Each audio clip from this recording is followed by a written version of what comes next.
Instagram, YouTube, Facebook. How are you guys? George Gonzalez, sold 7 more.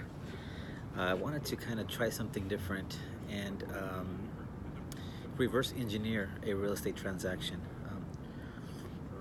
It's a little cold this morning, but it's quiet out here, so thought I would come out here and try something different and kind of work backwards. I think that reverse engineering is a good way to understand how these real estate transactions are put together and how the end game it works out. But before we get there, there's a lot of obstacles that we have to go through.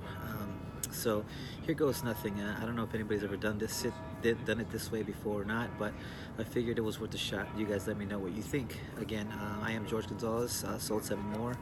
I've been in real estate for since 2000, so it's been some time, and again, try something different and see what you guys think about it. So number one, today is Wednesday the 14th, and our buyers in this transaction, who I'm not representing, are signing off today. My client signed off on Monday, the holiday, and it was a little weird because title was open, but I figured, the sooner the better. As we all know, sign off docs as soon as possible, because this is the time, the crucial time to close the deal is after signing documents. Now, but before we get to that, there was a lot of things that we went through in this transaction, and it's something to help you understand what the real estate agent goes through.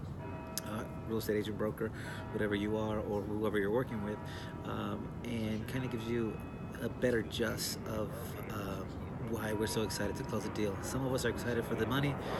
Some of us are excited for the closed deal. That, put it under your belt or whatever.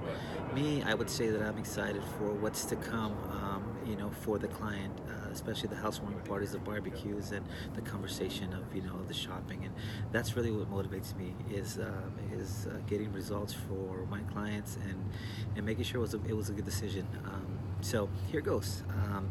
Just to tell you about this property, is a property in Stockton, California, and the purchase price or the sale price now is $300,000. And so so we signed off this week. And I've got notes here, so bear with me. So let's get started. Well, before we were able to pull docs for these clients, there was a couple of issues that needed to be attended to for the appraisal and the termite clearance. This particular buyer happens to be a VA client, and so, as most of you guys know, VA is pretty tough to get accepted into contract. A lot of agents are inexperienced with it or afraid of it. However, I've worked with several transactions in the VA, and I'm pretty comfortable. It's just about getting it done right and making sure there's a fair deal for both sides, in a sense, because the end result is to get the property sold. So we had a couple of issues. This one was actually pretty easy. It was only 2 items that were called out. The first item was that there was some of the eaves in the front of the patio that needed to be replaced because some water damage had occurred. And so this house, again, it was built in it was 2011 when it was built, so there's not much that can go wrong with this property. It's pretty new. However, the weather doesn't doesn't forgive anybody, right? New or old. So that was one item that needed to be taken care of. And second item was we had a detached pergola that had some water issues as well. Here's a little tip for those agents out there watching, is that what I did in this situation, instead of repairing that pergola, it was attached with 2x6s so they can provide shade from the house into the backyard to get to the pergola. And so from experience, what I did was I just removed the 2x6s connecting it to the house, and therefore made it now detached and not section 1 work in section 2, which is not important per se to get the the loan approved and the docs out. So that's a tip that I learned a couple years ago after dealing with so much termite damage and things like that, especially in San Jose. I just kind of find the better way to to make these things happen. So those were the 2 items that were in the way for the appraisal clearance and the section 1 clearance for the VA. Before that, I think that my biggest obstacle was at the time when I received this offer. I happened to be on vacation, and I was in Paris when I received this offer, and the hard part was time difference. So you are a day ahead, so 10 hours ahead of back home. So I did my best to work on talking to everybody when I could, and stayed up either really late or woke up really early. Probably stayed up late is the better answer, or the honest answer. So um, this particular one, I remember it being when I was in Paris, and I was having a hard time because it was my first stop, and I couldn't really adapt to what was going on back home and at what time it was. So I called my client. I sent her a text message, and so she replied a couple hours later when it was morning time for them, and so we were able to communicate back and forth. And I told her the gist of it. I sent it to her via email, DocuSign. As soon as we were all in agreement as what was going to happen, we did send a counter back because this offer was a little bit lower than what we expected to sell it for, and I'll get to that in a second.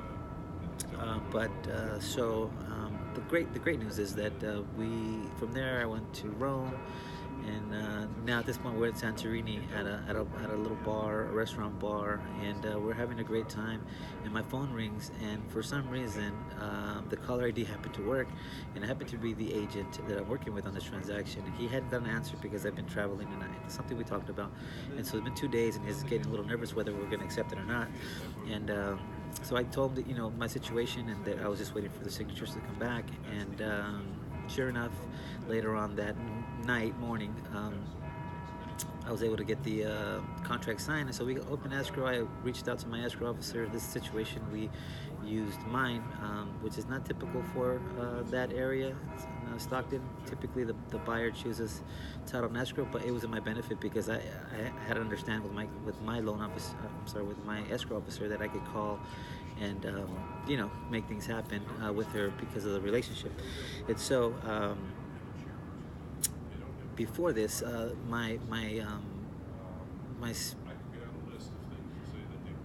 the problem was that we had been on the market for about 80 days at that time, and that's a long time for this property.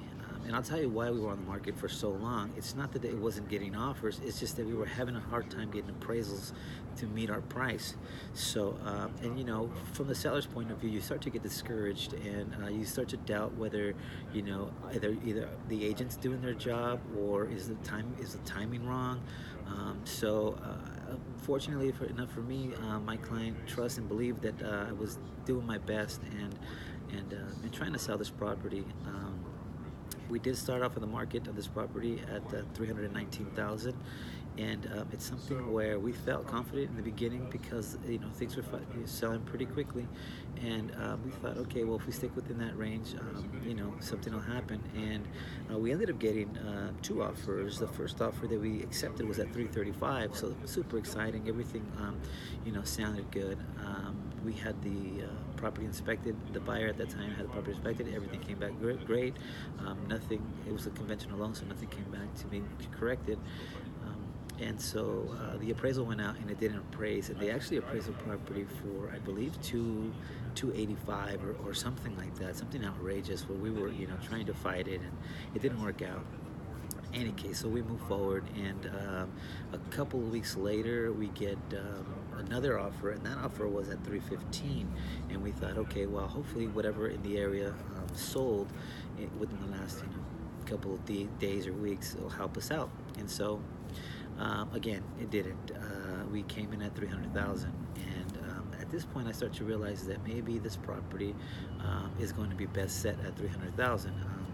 And so, the buyer actually ended up, not wanting to come up and negotiate. So we parted ways again. And so you can imagine, as a seller, it's kind of heartbreaking because you're out here. You're out here in San Jose, and you're expecting to sell this property so you can move forward with your retirement, and here this property is just not selling.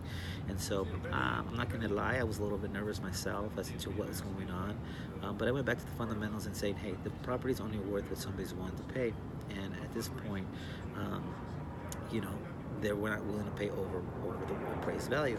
And so here we are back on the market, and kind of weighing things out, what's going to be the next move. Do we keep it on the market? Do we pull it off? I insisted that we would stay on the market, and there's a buyer out there, because there always is. We are definitely flexible, and being my business, I try to be flexible and to negotiate when it's time to negotiate, either higher or lower. Objective is to sell the property, and so here we are now, again, at the end of the game, where we are due to close on Friday. But which brings me to the beginning. I mentioned that we were at 319 when I first listed the property, and before that came about, it was a referral client from one of my clients' mom wanted to sell the property, and so somebody that I've known for so many years, and super great family, super great people, and so like all my clients, I go in there and I want to do the best, and I want to make sure that it works out because I'm the realtor for life, not the realtor for that transaction, and then never see you again. So I try to stay involved with all my clients, and this is one of those deals where it needs to work out because of the relationship and my reputation, obviously. And so, what brings her to sell this property then was that basically she had bought it out there when it was brand new, and was happy there. However, the kids all moved back to San Jose and made it complicated because it's the grandchildren and things and whatnot. And so, with retirement and all, this was kind of the piggy bank. I think the way she's seen it, because she also owns a home here in San Jose.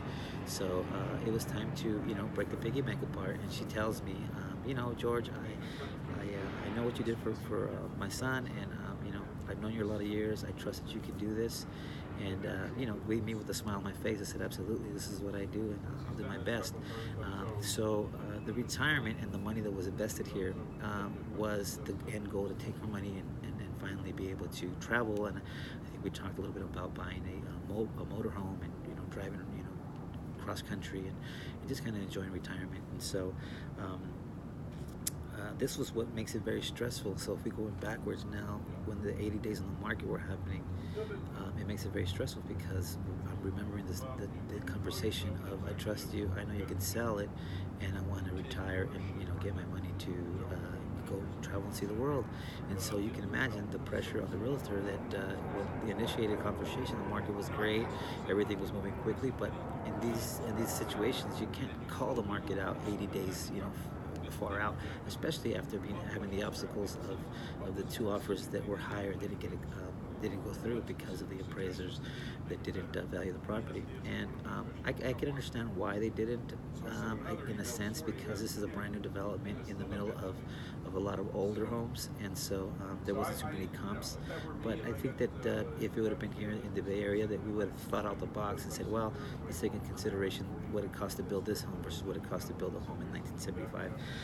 But in any case, so end result is we closed Friday this week, and beginning was to get that target best price. And so I think that at 300,000 that we ended up countering back the offer that we got, and now we are due to close. I think that it worked out, but that's just kind of the way this business works, is you never know what's going to happen until Friday when we close. And so anyways, I hope this video was helpful and that you kind of see it from a different point of view of how real estate works. So soul7more.com, soul7more@gmail is my email, 408-508-1853. I'll talk to you guys soon. See you next time.